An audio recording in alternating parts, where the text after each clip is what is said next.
Greater Tripura land এটা সাংবিধানিক অধিকার, আর এটা সবার জন্য প্রযোজ্য। এর দ্বারা কারোর ক্ষতি হবে না, সবারই উপকার হবে।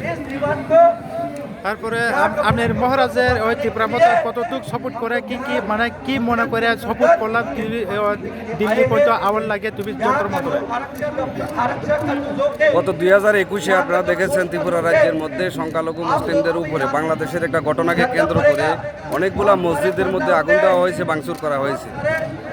ত্রিপুরা রাজ্যের মধ্যে কংগ্রেস সিপিএম বিগত 70 বছর ধরে রাজ করে এসেছে, আমাদের ভোট দিয়েছে, কিন্তু ওই বিপদের সময় তারা আমাদের পাশে দাঁড়ায়নি। মহারাজা আমাদের থেকে কোনো সময় ভোট নেন নাই, আর ভোট চানও নাই। উনি শুধু ত্রিপুরা রাজ্যের শান্তি সম্প্রীতি রক্ষা করার জন্য এবং হিন্দু মুসলিম পাহাড়ি বাঙালিদের মধ্যে যে একটা ভ্রাতৃত্ব তা রক্ষা করার জন্য উনি আমাদের পাশে এসে দাঁড়িয়েছেন এবং তার তীব্র প্রতিবাদ করেছেন, যার কারণে সাথে সাথে ওই যে গণ্ডগোলটা, যে সাম্প্রদায়িক একটা যে কার্যকলাপ, সেটা বন্ধ হয়ে গেছে।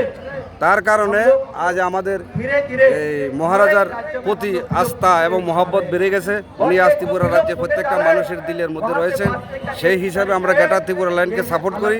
আর তার জন্যই আজকে আমরা মহারাজার আহ্বানে এই যন্তর মন্তর দিল্লিতে উপস্থিত হয়েছি। আপনি কোন জায়গা? আমার নাম ইমাম হোসেন, আমি সোনামুড়া বক্সনগর বিধানসভা থেকে।